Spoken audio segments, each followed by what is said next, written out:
Welcome. My name is Fred Sandoval. I'm the Executive Director for the National Latino Behavioral Health Association. This meeting is being recorded. NALBA for short.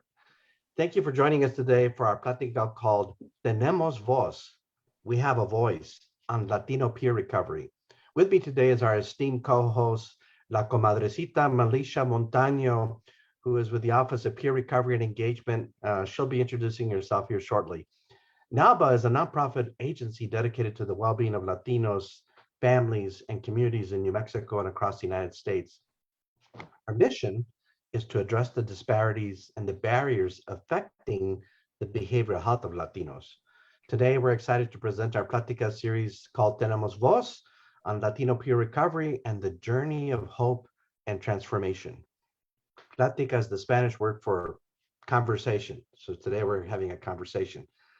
Today, we highlight the work of our guest speaker, and we're going to have her share more about her experience and to talk to us about the work she's done in helping people in recovery and also the communities that she has been serving for a number of years. NALBA would like to thank the New Mexico Human Services Department for making this particular series possible, and particularly to our colleagues there at the Office of Peer Recovery and Engagement. Because of the support we get from them, it helps us make this educational event possible every month live on Facebook, and we're here to be with you so that we can hear from you and include you in the conversation, right? Include you in the plática. So today, as we get started with our presentation, here's what you could expect.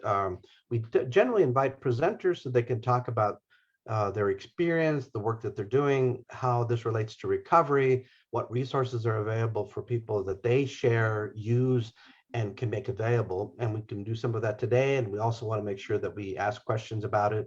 But here we are. We're ready to get started. So Melissa, let's get started with you. It's my pleasure to always have you as a co-host because, you know, you kind of always ground us. You remind us about the power of us working together to help make recovery possible, not just for others, Mexicanos, but it's also a way for us to reflect on our own recovery, our own experiences, or what has happened to us personally or in our families, right? So it just gives me great pleasure to ask my comadre, Melissa, to introduce herself and then also introduce our presenter for the day. And then right after that, we'll get started with the first set of questions. So Melissa, over to you. Oh, thank you, Fred. It's been a while. Good afternoon, everyone. Buenas tardecitas, not tardecitas, pero it's noontime. But I wanna, I'm so excited to be here today. And also, I love what you said, that this is a we thing. We get to talk about recovery. We get to ground ourselves. For me, this is self-care once a month when I get to hang out with you guys. So with that being said, I'm very excited today to start this plática con la Miss Jeanette Iskat. She is a CPSW. She's an amazing artist, a poet. She's also part of the OPRI Advisory Council. She's an activist and communal farmer. She lives in Villanueva. And after 7 years, as the client services manager at Kitchen Angels, guess what, folks? She is going to start working as a crisis counselor for the 988 group starting next month. This month, she'll be doing some trainings with them, and she has been hired on there, and we're excited to hear all about that, Jeanette. And I just want to thank you for being our guest today and letting me be part of this amazing hour with you, my friend. I'm so excited to be here. Gracias, Fred. Gracias, Melissa. I've been a peer for going on 8 years. And like for the time that the Pláticas have been happening, it's a thing I do at my lunch hour. Like I'll put it on and listen to what's happening with my fellow peers around the state. And I think the first time I saw Fred in action several years ago, I went to one of the Jerry Lopez and Friends concerts at the Lenzik, because my friend Vicente Griego was singing there, and I was like, one of my best friends is a Chicana therapist. And I was like, well, it's important, like nothing for us without us. And our voices need to be heard by it helps if our peer is someone we can relate to. And I know that there's often a shortage of Hispano or Latino or Chicano therapists, depending on how you self-identify. So I know that Fred was part of that process, because I was like, oh yeah, I get to go see this great concert and support a cause I believe in. And it's kind of my overarching way I move, is that I understand. I've been living in New Mexico for about 13 years. So I understand, like, people in where I live are just deciding that I might stay. They're like, I think she might be here for a minute. I think she likes it. We can kind of let her into our communities and stuff now, And Mel and I sit on the statewide board for peer support. So we do our job to bring in the different voices to the conversation, and then also to address underlying concerns like, white folks, we have to take on what supremacy looks like, and we have to take on what the systems look like so that our folks of color who are sometimes left out of the conversation get heard, even if we're the ones who are like, yeah, I got to step aside so somebody can hear around me or instead of me, and the same with our indigenous folks. Like, we sit with a lot of trauma here. When I first came to New Mexico, I was like, yeah, there's some deep trauma here. Okay, I feel like this is a place where I can do this work, and this new work I'm going to be doing is going to be challenging, but I'm excited for it. Thank you, Jeanette. Yeah. Thank you so much. Well, Alicia, she already started to say a little bit about her work, but let's get started. I think the way this works is we have some questions. You, as the Facebook Live audience, gets to ask questions too, and put them in the chat, and we'll, between Alicia and I, we'll make sure we get those questions or comments shared with Jeanette. So Alicia, you want to get us started? And then, yeah, vamos. Okay, here we go. If I forgot to mention, OPRE stands for Office of Peer Recovery and Engagement. I'm also the program manager. I get to sit at this position and not just be a CPSW, but like Jeanette said, be the voice for the voiceless and instill hope in our people, and be a cross collaborator with our partners, our stakeholders, and everyone out there in Nuevo Mexico, and helping our New Mexicans, stay alive and do good things. So Jeanette, you did talk about a little bit about yourself and beyond, but talk a little bit more about that, or tell our listening audience about your vision and what you do. My personal recovery, right? And it's different for everybody, right? Everybody's bottom is different. Everybody's way that they're a peer is different. So I moved to New Mexico. I was managing a Michael's, and a friend of mine got invited to work with human trafficking victims, and she didn't want to work full time. So they asked her, who do you want to work with? Do you have somebody who'd be interested in part-time work in this? And she said, my head came up in her vision, and she called me. And I worked doing that they were like, do you have a degree in this? I'm like, no. They're like, I said, I have a bachelor's, but I don't have an LISW or anything like that. And they went, do you panic easily? No. Can you find your way through systems? Yes. Can you critically think? I'm like, yeah, of course. So I wound up working with human trafficking victims for several months. And then I worked in the same agency, co-managing a housing complex for people who had co-occurring disorders, who had been experiencing homelessness. And although I had been in treatment, I had been in like personal therapy for a few years at that point. And I had gotten sober on my own through an outpatient rehab. I had not really been aware of what a peer support worker was. And at some point, my agency was like, there's peer support training coming. You want to do that? And I was like, yeah, that sounds really interesting. So I did it, and it opened up so much for me, because the person who was training the class had co-occurring disorders and spoke very candidly about not only their sobriety around substance, but their sobriety in a mental health standpoint. And no one had ever explained to me before that you could be sober in your mental health, right? Now, of course, it makes utter sense as soon as you hear it, right? As soon as you hear it, you're like, well, yes, because so many of us act out in these non-safe ways because we are dealing with untreated trauma. We're dealing with untreated mental health, our historical traumas. There's a whole range of what we're dealing with, but we're just like, well, I'm just going to smoke. I'm going to do drugs. I'm going to do whatever the addictive behavior is. And I was just like, oh, I'm down for this. This is what I've been waiting for. And it was really fascinating to me to see who was in the room with me, right? And to see who would admit to what, right? And it's very interesting because in certain ways I present in a very like professional white way, and that can be a real privilege. You are not seen in the same way in your addiction, right? And to open yourself up to be vulnerable, to say, yeah, I'm also an addict. I also have mental health challenges, and I work on a daily basis to keep myself moving in a positive way. I think that's a conversation that's long overdue. This country has a lot of atonement to do and a lot of overlaid trauma to do. And that's why like part of our next question is, why do I help others? I'm like, because people gave me a chance, because people allowed me to step into this particular work and believed that my lived experience mattered and counted towards something, and that I could speak to somebody else about what it's like. Sometimes folks will be like, well, oh, you don't understand me because blah, blah, blah, blah, blah. I'm like, me too. And they're like, what do you mean? I'm like, do you want to know what my diagnostic pieces are? I can share them with you.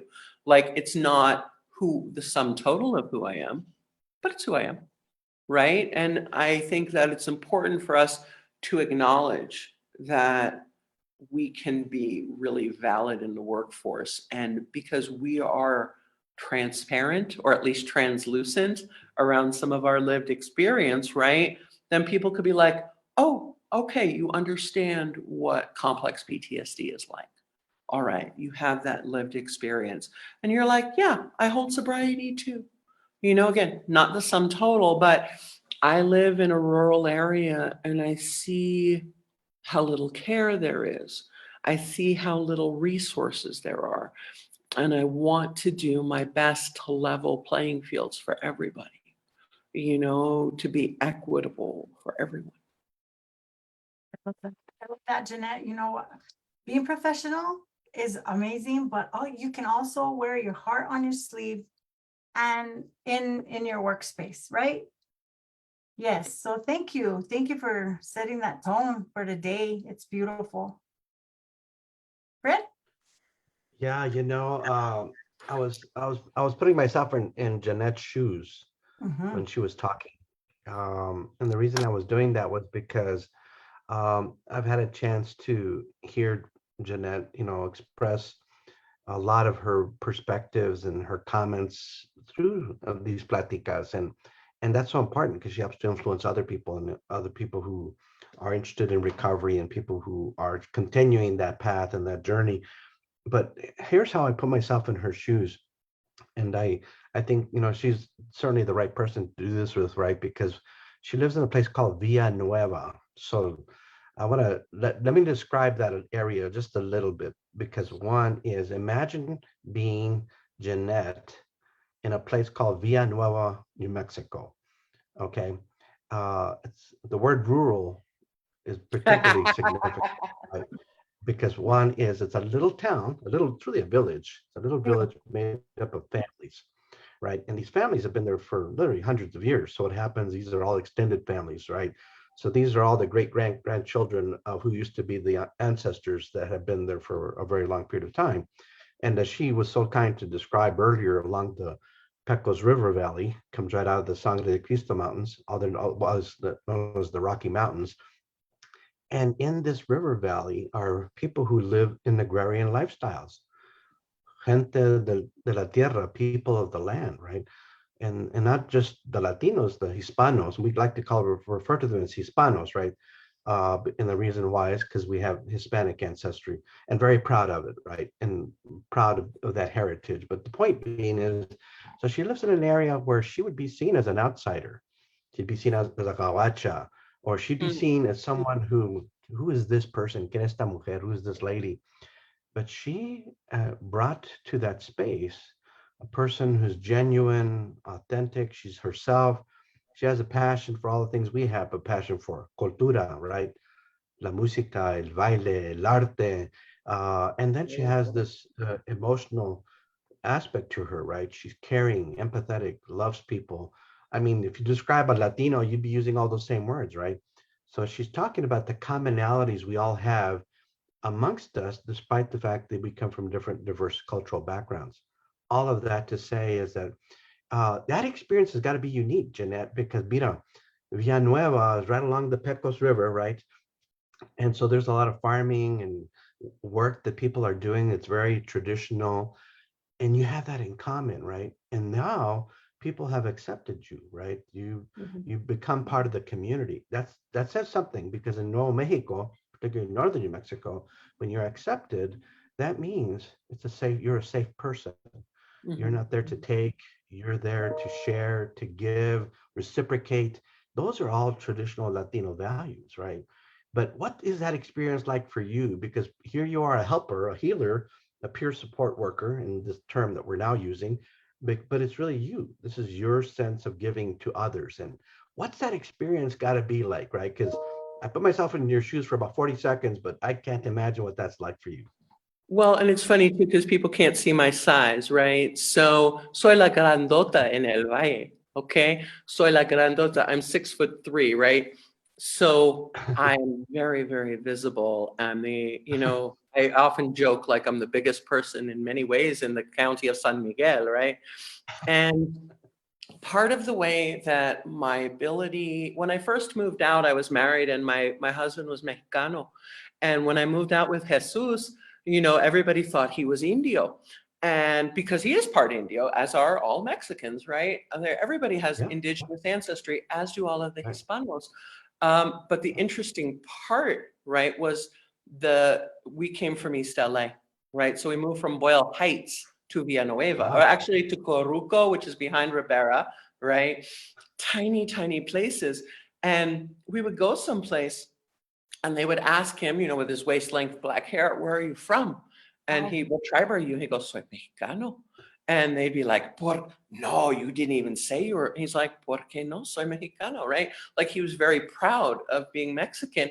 And it was a very interesting culture shock to come from a place literally in Boyle Heights. Like you wear Cortez and people are like, you're wearing that colonizer shoe, right? Like the name is a trigger in East LA that it's not here. And so having to learn that depth of the tripartite culture here, right? And having these, where I live, like you were saying, there's about 300 people in Villanueva on a good day.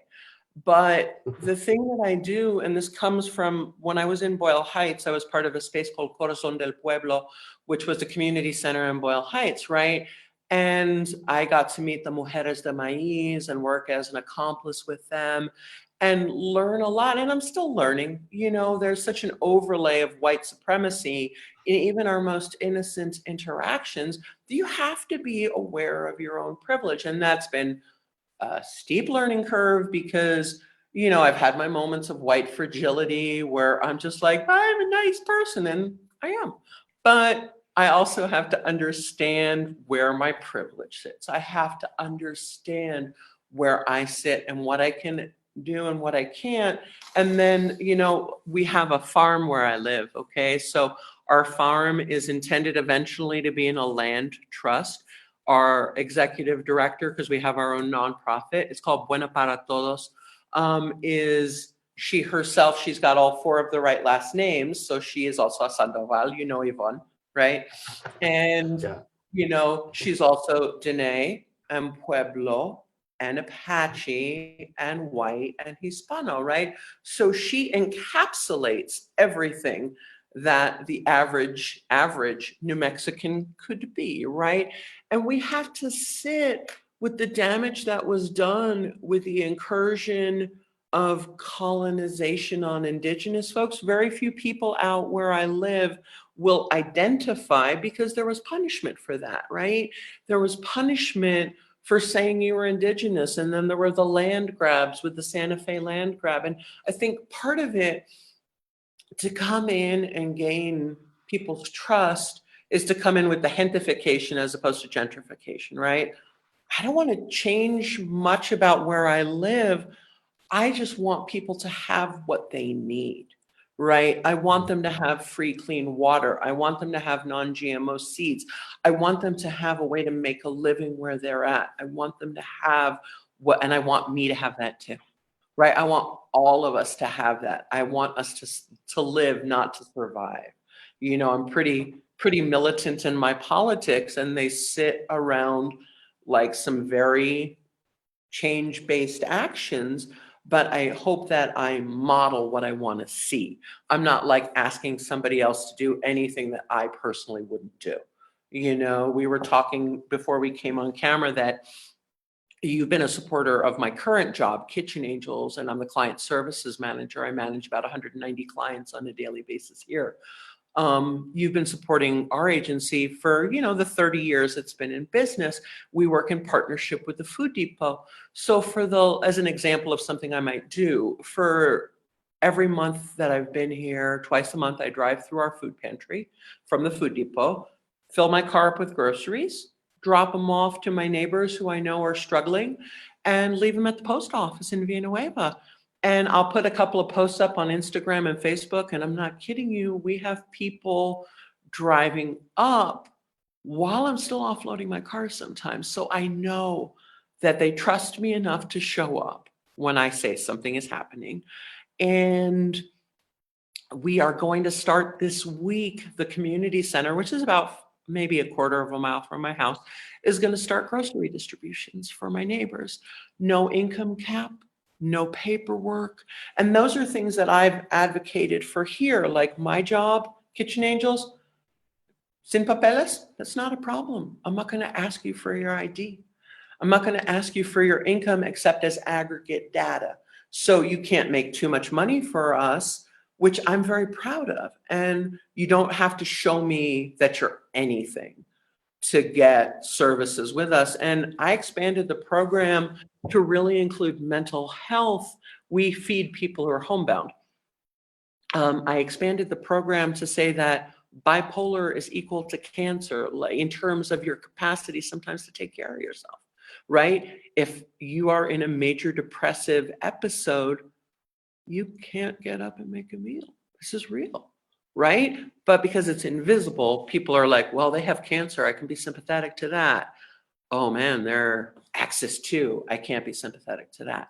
You're like, we got to serve who we got to serve, you know? So fitting into Villanueva, I've gotten to the point where people wave at me. I show up on my porch and there's free food, and, you know, like people leave crops and they show up for me in the same way I show up for them, you know, and that's what acceptance looks like in a rural or a frontier community. It shows up. We used to have a thrift store, and our thrift store was pay what you want because we understood what our median income was. And people will come in and they'd be like, I'm gonna buy the whole store for $5. And I'm like, that's fine, but you have to take it today. And they go, you don't mean that? I'm like, do I look like I'm playing? And they're like, no. I'm like, you can have the whole store for $5, but you have to take it today. You can't come in next week.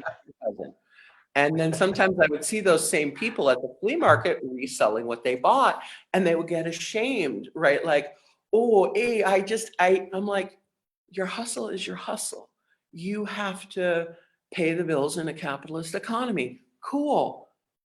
That's all right. I'm never worried about getting stuff. I'm never worried about abundance. I can call in those things, and you can say that that's white privilege, or you can say that I know how to ask. It could be a bit of both. So Fred, the audience, I really want to share some of the comments in the audience with you, Jeanette.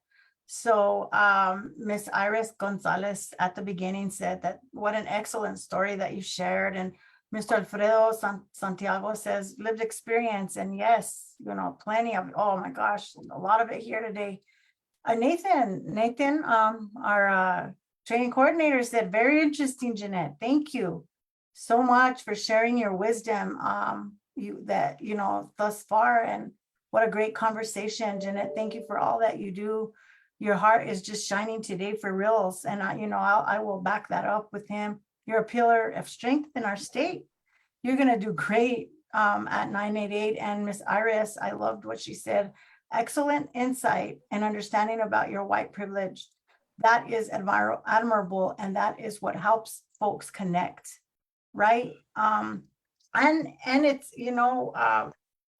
we're able to pick up on the way people want to be treated, and that's the way we should treat people, the way they want to be treated and deserve to be treated. And I love that you mentioned, we're on the lands of our indigenous folks, and we need to respect that. Hold on one second. You know what? I didn't print them. I didn't print them. Sorry. I'm sorry. Like I'm at my work. I'm on my lunch break, and I didn't do a task. So my executive director was just asking about that. My apologies. That's okay. But I'm gonna, I just wanted to read some of the chats in there, and Mr. Fred maybe comment. I don't. You're doing an amazing job, and you're teaching us. I'm learning a lot today myself. Well, the white privilege thing, right? Like I remember years ago when I was still living in LA, the guy who eventually, I don't know if y'all know, Israel Aros Lopez. So he's one of the founders of Alas de Agua, our collective here. He is a powerhouse in Santa Fe. He's an amazing artist. You can look him up online under Water Hummingbird House, but he's a good friend of mine. And he's one of the people who introduced me to New Mexico. I came out to the Valley because he had asked me to support him with something. And I came out and I fell in love with it, right? I drove all night from Los Angeles. If you've been out in El Valle, there's like 5 lights in the whole valley at night. There's nothing. There's not a traffic light for 50 miles. Okay, there's nothing, right? Between the 2 freeways, there's nothing. And I woke up in the morning, came out of my tent, and I'm like, where am I? What is this? And really just like started my deep dive into New Mexico, and I came back out. But I remember Izzy among a lot of my other Chicano friends and Chicana friends and Chicanx friends have been instrumental in helping me move through that. And it's a really difficult thing. Like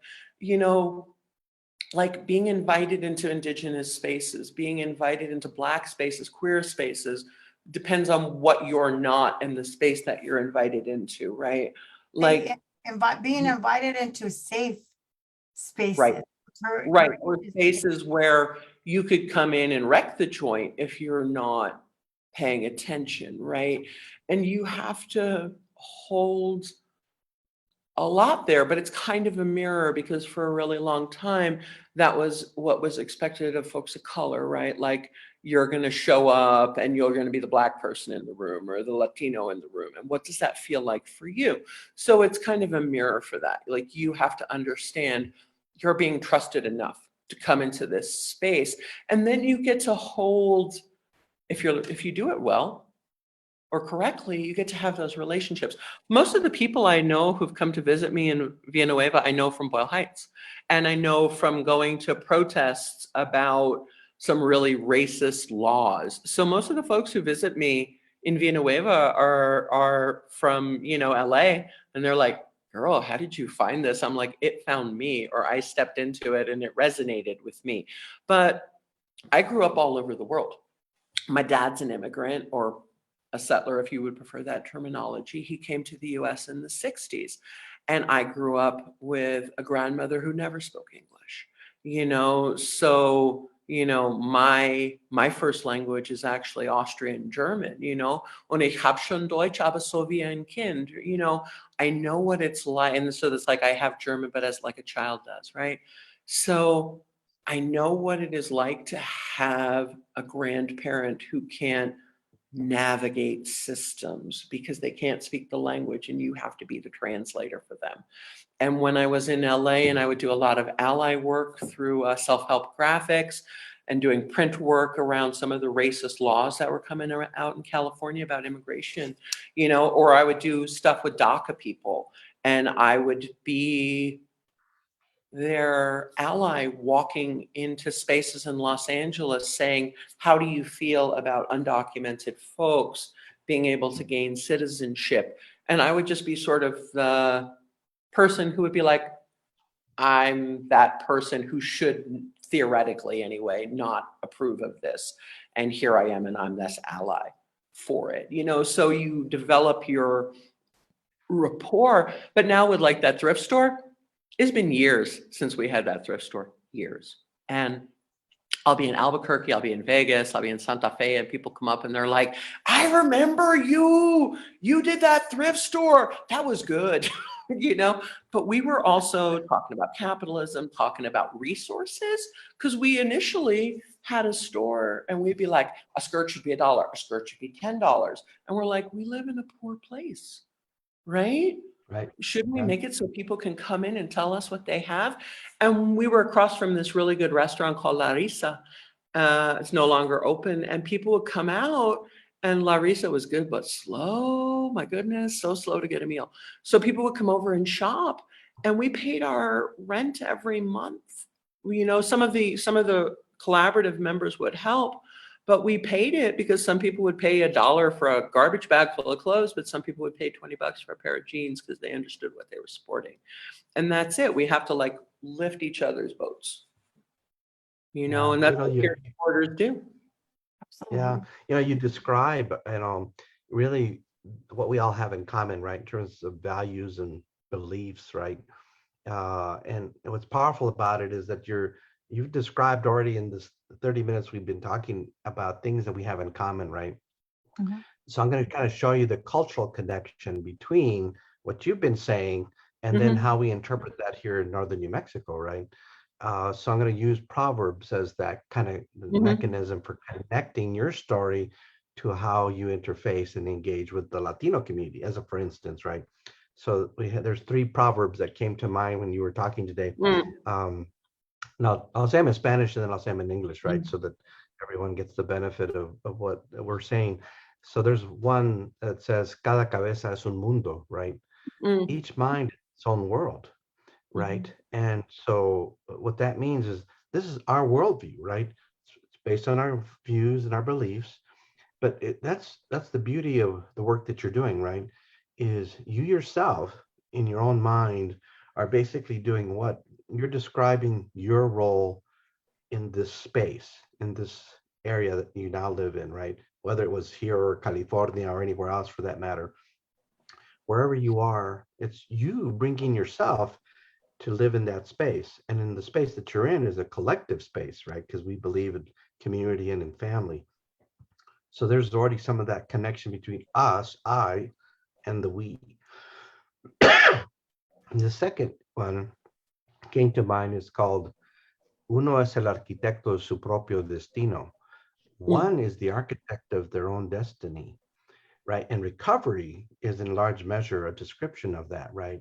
Because part of that is that, just like you can build, you can rebuild, right? Just like you can construct, you can reconstruct, and you can also deconstruct. So this whole thing about being an architect, right, is really trying to have a purpose and meaning in life, right?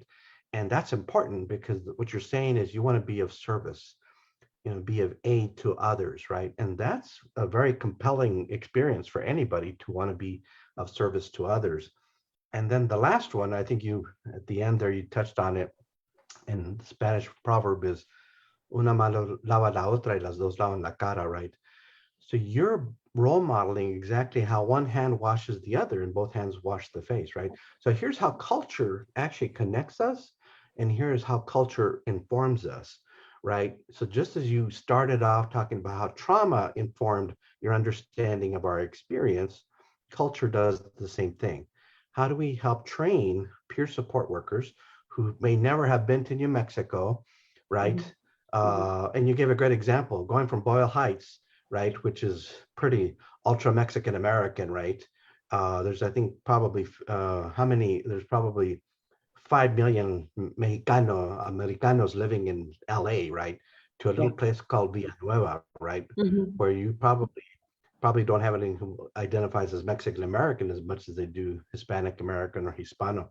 All of that to say is that what you're actually doing is modeling for other peers today and in subsequent hearings of this session is how it is that you can engage and connect into diverse rural communities and do the work of a community peer support worker, because you're illustrating exactly the practices and the methods of doing it, right?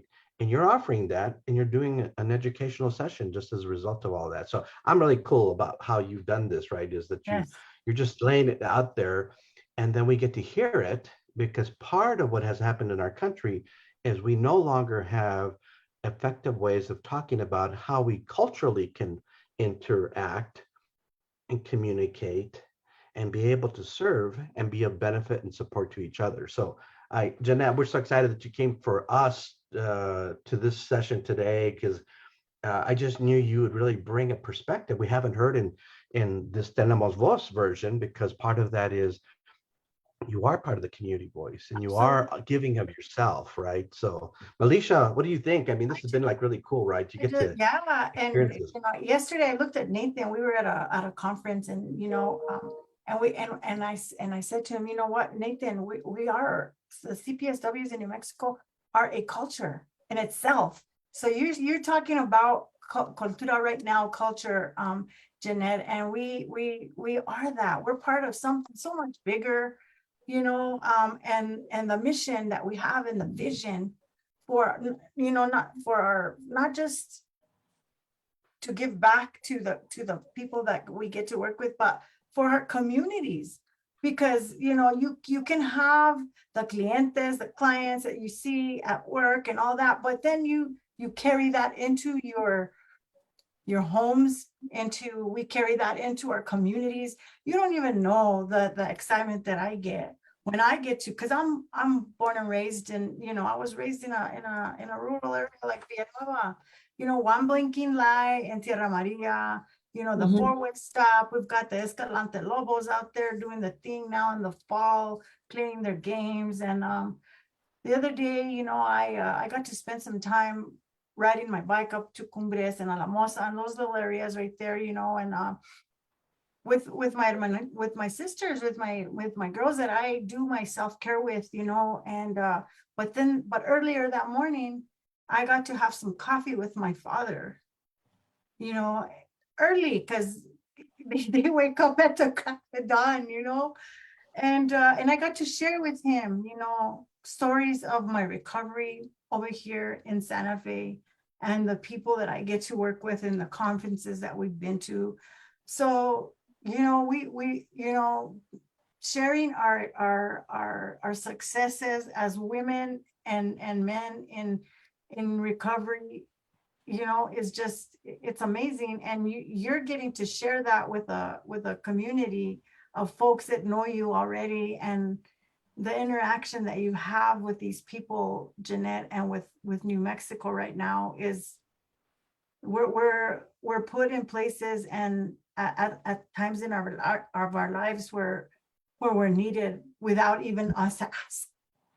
Right. And- We show up where we're needed in the moment. Like, one of the things about the farm, like the farm wouldn't really exist if it wasn't for Tara Trudell, who was working at World College, right? And her family is actually ancestrally, her mother, Phoenicia, is from Villanueva. And the land that Yvonne wound up buying that has the farm on it is Tara's ancestral land. And she was working as a dorm mother at World College, and she had to do what they call a project week and bring students out. Mhm. They brought the students out. We were so at the bottom of the list for what would be fun to do versus like, hey, go work at a farm for a week. Most of the kids, we were like their fifth and their sixth choice. 6 years later, we have a waiting list 50 kids deep.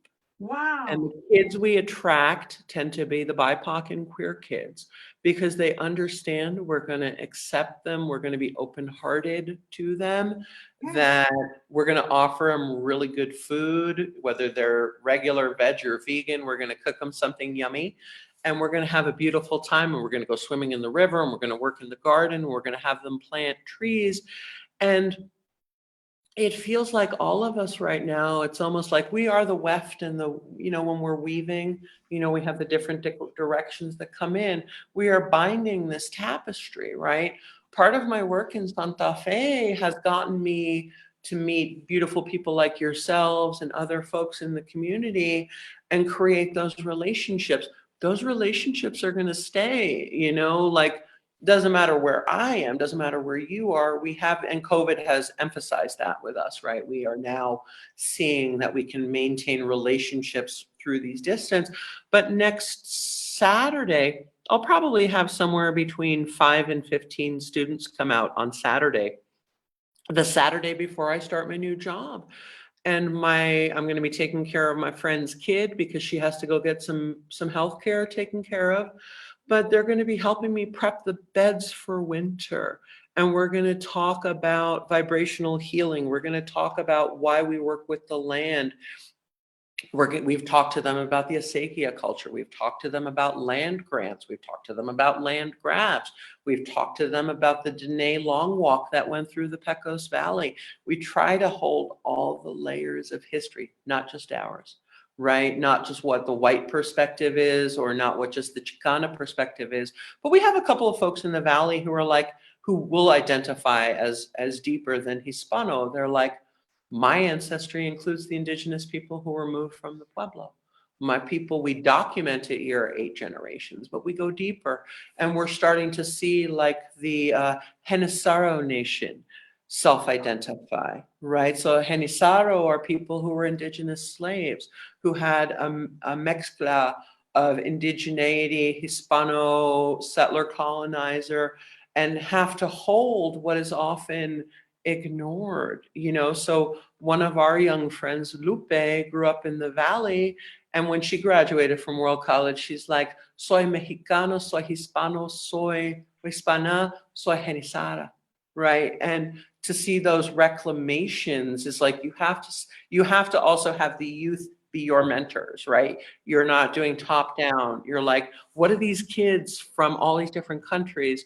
What did they teach us? Last month, I got a whole bunch of really beautiful trees, and we're planting these fruit trees because they'll do well in our microclimate, so we can be providing different kinds of fruit to the valley and reclaiming things like quince, quince, so membrillo, right? So membrillo is the perfect food for northern New Mexico. It loves harsh climates. The original Hispano parties that came in through Mexico, they carried it because it's más duro. So it's a cross between like an apple and a pear. Biting into it, you don't think this is a good fruit. But if you cook it, it's amazing. And you can make it last during the winter. So we ask our folks, like, what can you teach us about a matanza? And what can you teach us about making chicos? And can we build an horno on the land? And what do we do that really respects your culture and allows us, like, we personally feel like we're on the second hill of the roller coaster. Like COVID, that first COVID thing, that was the first hill, right? We're up at the top of the second hill right now. The part before all the loops and the corkscrews. That's where we're sitting right now. That's our personal. And if we're not, cool. Like, if it doesn't get bad, great. And then I don't have to worry about using mullein leaves as toilet paper, right? But in the interim, like, I have to sit and know that cola de caballo is good for this. And I can use alfalfa to get my vitamins and my minerals. And then Forget the atole, Jeanette. oh yeah. Don't you forget that atole. Never the champurrado. You're making me think about my grandmother and the tias and leche dulce, and I can just see her face and her expression when she would cook, and make the bizcochitos with anise. Yeah. I know, Well, and we're talking all about food now during the lunch hour, right? So it's like, I know, we're all like, tengo mucho Estoy muriendo de hambre. hambre. I got the hombres Well, now. That's right. Well, I want to share with you that you referenced something earlier, and it ties to what we're now talking about, right? And in the role of a peer specialist, in large measure, the question is, how do we connect with each other as peer specialists, or how do we connect with peer specialists with the people we serve, and particularly people who are different than ourselves, right? And there's this whole now movement and discussion and training around cultural humility, right? And what reminded me of that is when you made reference to how you include people who might feel excluded, right? And the whole purpose of being trained in cultural humility is to be able to do what? Is to reverse the practices that come from either privilege or bias or discrimination, so that instead of excluding people, we're doing the opposite, including them. But to facilitate that process, you have to train us as professionals or people serving others. And what are some of the principles around cultural humility, right? And some examples of that are this is that we continue to grow in our life. Every day we learn something new, right? So cultural humility is a lifelong process of learning. It doesn't stop at 20, it doesn't stop at 40, it doesn't stop at 60, it doesn't No. even stop at 80, right? I have my padrino who's 92, and Mm. he's masterful at this device, 92 years old. That's his connection to people who don't visit him. He does by himself, but he connects and he knows how to use the device, text, phone calls, social media, 92 years old, and he knows it better than most, right? But the Mhm. cultural humility is not only do we continue to learn, but we continue to learn about others who are different than ourselves. And then there's the opportunity for us to reflect on what we don't know about others, because Mhm. oftentimes we've been told that there's a certain point where you should stop learning and stop growing. Well, that actually has been we're misled by thinking that, right? Because the truth of it is, oh my God, we learned some things today about you. We learned something that's valuable, and that is how do we have pláticas, because it's the way we facilitate learning about each other, about things that we're not familiar with, right? And Mhm. so cultural humility is a way of opening up our hearts and our mind. But here's the key, right? In that process of training cultural humility is that you want to do is you want to listen to understand, right?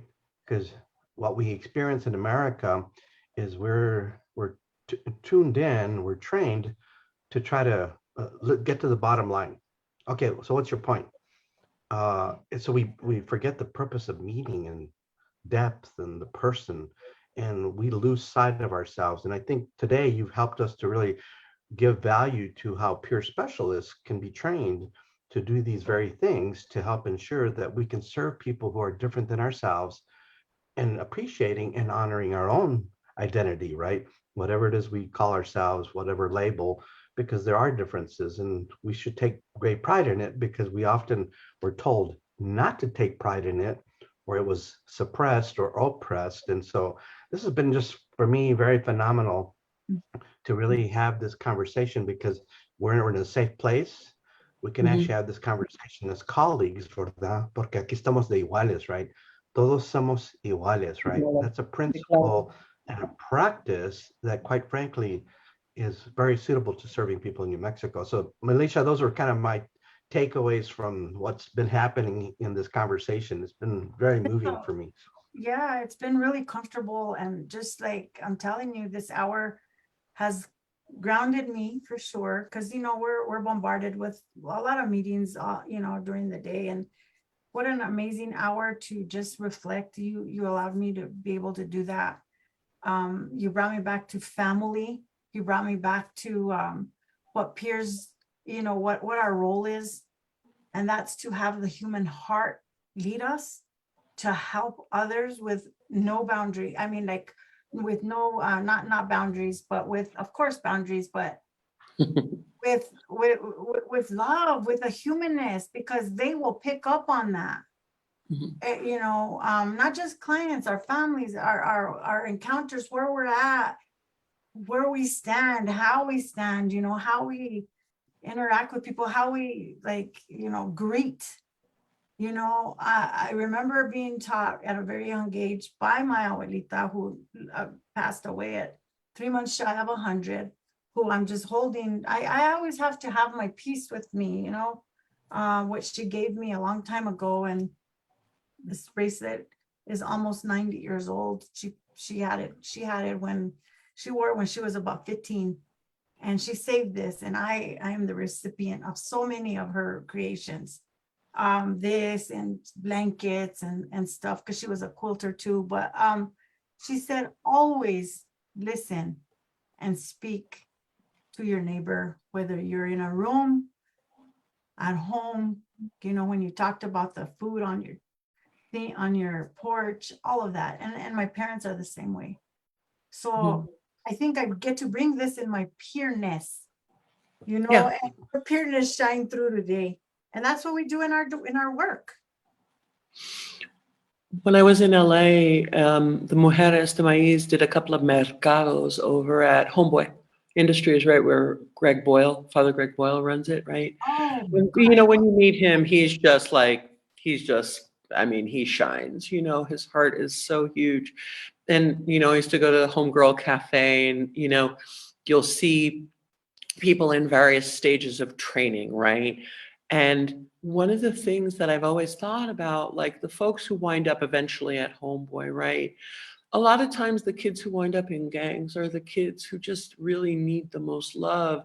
And you walk into Homeboy sometimes, and if you have your, modern, like your conventional gaze on, you're like, that is a lot of tattoos. That is a scary looking vato, right? But because they have finally been allowed to come with love, right? They are just like, hi, how can I help you? And you're like, I'm looking for so-so. Oh yeah, hold on, I'm gonna take you over to them. They're so excited to be allowed to love, right? They are so excited. I grew up with a lot of complex trauma. I grew up with a ton of suicides in my family, a ton of addiction, layers and layers of generational trauma. My family dynamics on both sides are very, very deep. So I have these moments right now, like, wow, what, like, and it asks, like, our last questions, like, what's your takeaway, right? Is to continue to grow, like Fred was saying, but grow even if it scares you. Like, I have this moment, I'm like, oh yeah, you think you can handle being a crisis counselor? You think you can handle? And I'm like, well, I remember what it was like to be a suicidal 10-year-old. Does that help? Right? I remember what it was like not to get help. I remember what it was like not to get treatment. I remember what it was like to get shut down continually. And I do my own personal work. So, like, my takeaway is continue to do whatever you're doing that serves your best intention for your community, whatever your community looks like, right? Like, however you are working with people, push yourself. Like, I'm going to have my first solo art show next year at Wolf Martinez Gallery in Albuquerque, right? They're good friends of mine. Carolina and Manny are amazing people. And I'm just being like, all right, I'm gonna have 100 paintings and I'm gonna do it during Flamenco Festival because I'm painting dancers, right? I'm like, oh, who do you think you are? I'm like, I know who I am. Yeah. And it took me a long time to say, I'm an artist, I'm a poet, I'm a performer, and I come, like, that's why I picked this t-shirt, it says, like, I love it here, right? Come with that heart, like, come and trust that you are here doing the work you do for a reason. You're healing forwards and backwards, multiple generations by choosing to do the work that you do, no matter how difficult it is. And it's hard. It is so hard sometimes to be like, who do you think you are? I'm like, this soy quien soy, like, I am who I am. And I have to trust it and believe that I can step into the next layer of difficult work with purpose, with training, with feedback, and just continue, like, in puro corazón. Like, come with big heart, come with big intellect, and trust that the ways that you have been shut down, like, I feel the same way about peers as I do about the kids at Homeboy, right? The adults at Homeboy. A lot of us We chose the paths we chose before we got sober because we just had too much understanding, too much empathy, too much sympathy, too much capacity. And we shut ourselves down because the world doesn't always accept that. Well, our job is to change the world, not to change ourselves or shut ourselves down, not to stifle ourselves, but to be like, you can come this way and you can function and you can break apart the systems, the patriarchy, the racism, supremacy, the ways that you were shut down. Change it. Nothing less. Fred, I'm speechless. No, I'm not. I love you, Jeanette. I love you too, girl. You know this. You know Mucho this. respeto. Fred, you mean the world to me. I think this collaboration, I don't know, it makes sense because we get to, it's real talk, real plática.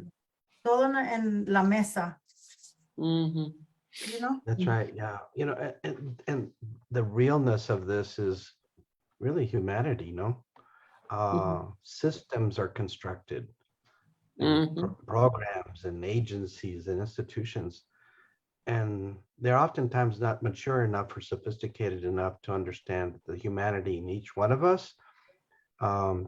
Tends to be overshadowed and sometimes suppressed, just like Jeanette was talking about.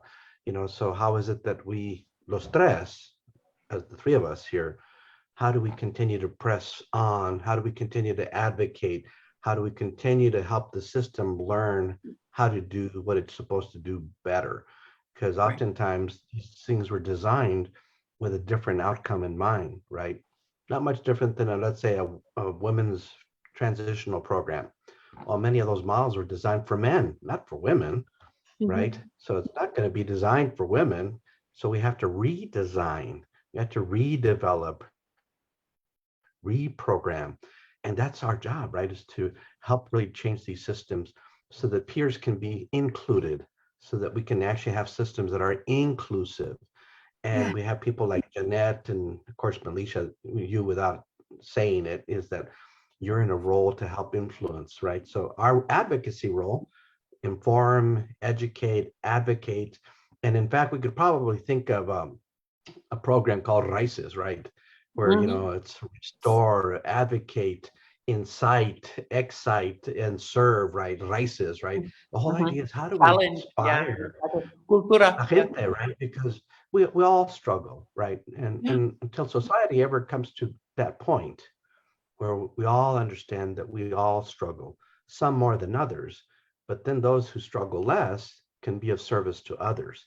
If we can get society to create that equality and that parity and equity, my God, it's going to be a powerful day in society. And this has just been super, super, super. So in the 2 minutes we have, you both need to kind of give us your little farewells, porque we have 2 minutes left and we want to kind of keep to the clock. So Jeanette, why don't you just make your final closing comments? And they're Just closing honored for to be here and so session. grateful. Just so grateful to be able to work with you guys. We've been working together in different ways for years and we'll continue to do so, while there's breath in our bodies. That's what we're here for. Yeah. So thank you Nice for stuff. really honored to be able to be here. I looked forward to this day. So just know, Jeanette, thank you for accepting. And Melisha, of course, yes, you're my comadre. So that means, we know what this work means. And sometimes it doesn't feel like work. What it means is our passion, right? If you do this because you feel impassioned by it, all I can say is that's where change happens. So Melisha, why don't you wrap us up and bring us home? Thank you for joining us today, Jeanette. My heart is open and it feels very happy that I was able to be co-host today. And as always, Mr. Fred, and thank you, Victor, for behind the scenes, and everybody out there, visit our pages, if you need help, saben que you're not alone. You'll be talking to beautiful souls like Jeanette's, if you need to call 988, there are people there to help you. If you need to call the New Mexico Crisis and Access Line, please feel free to do that. There is hope. There are peers, there are professionals, there are providers. New Mexico has more resources than we know. then we think of, you know, and let's utilize them. Yep. Spot on. What a wonderful closer to a wonderful plática. And again, Fred Sandoval, we're recording this session, so we're going to replay it. And this way, other people who didn't join us for the live version can continue to benefit from today's insights, the plática, and the passion that comes with all of this. Jeanette, muchísimas gracias. Melisha, as always, you and my compadre Nathan are just superstars. And a shout out to Iris and to Valerie. Yes, Who we always have Valerie. seen or talked to in some time. Be great to have her come on our Plática here sometime soon. She has a powerful story of her own. And to Nathan, Alfredo, and Katiti, I think her name is Kat Kitty. So disculpa if I Yes, mispronounced the Las name. Cruz is in the house. Yes, and Behavioral Las Health Cruces. Council member, Miss Kitty Cat. Tell us. Ah, ahí está. Well, that concludes today's Plática, and we look forward to seeing you next month. And again, thank you all for joining us today. So we look forward to next month's Plática Tenemos Voz on Latino peer recovery. And with that, we're going to say adios for today, but we look forward to seeing you next month. Adios. Yes. Adios.